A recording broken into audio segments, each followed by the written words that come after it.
የነቢዩ ቃል አለ።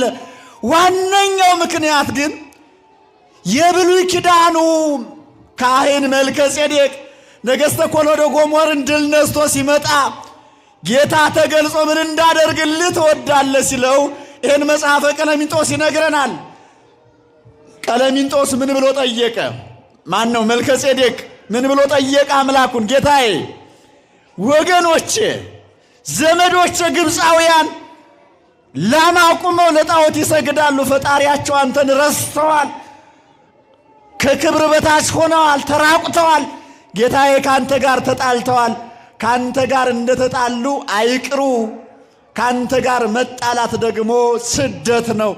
ስለዚህ ወገኖችን ከስደተ ነፍስ አድንልኝ፣ ወገኖችን ማራቸው፣ ይቅር በላቸው አለ። ከማን ጋር ተጣልተዋል አለ? ከእግዚአብሔር ጋር። እነማን? ግብፃውያን። ከእግዚአብሔር ጋር መጣላት ደግሞ ምዕመናን ከባድ ነው። በዚህ በአንደኛ ሳሙኤል 2:25 ላይ ተገልጿል። ሰው ከእግዚአብሔር ጋር ከተጣላ የሚገጥመውን በደንብ ተደርጎ ተቀምጧል። እንደውም ታላቁ የ40 ዘመን ክህነት ከምስፍና ተስተካክሎለት የነበረው ምዕመናንን የመራው ያገለግለው ቅንነት ከበጎነት ምግባር ከሃይማኖት የተስተካከለለት ኤሊ ልጆቹ ሲያጠፉ ምን ብሎ መከራቸው? ለማበሰ ሰብ ምስለ ቢጹ ማበ እግዚአብሔር ያስምርዎ ሎቱ።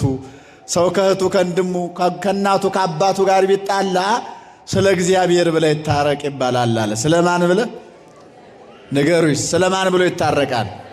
አሁን እኔና እናንተ ስለ እግዚአብሔር ብንባል እውነት እንታረቅ ይሆን?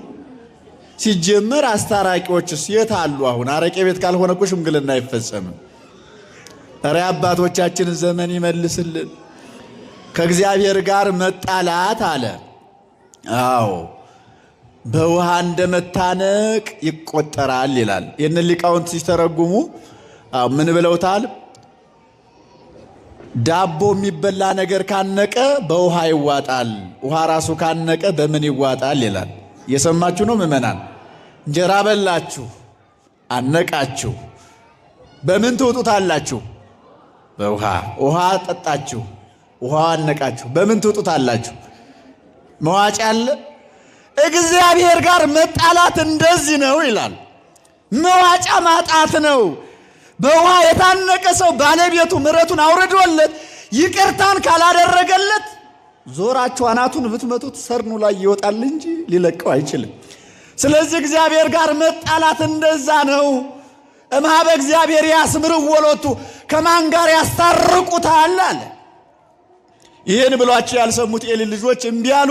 እግዚአብሔር በኤሊ ልጆች ላይ ጦር ጠላት አስነሳ፣ ያለ ቀባሪ ያስቀራቸው ከማን ጋር ስለተጣሉ።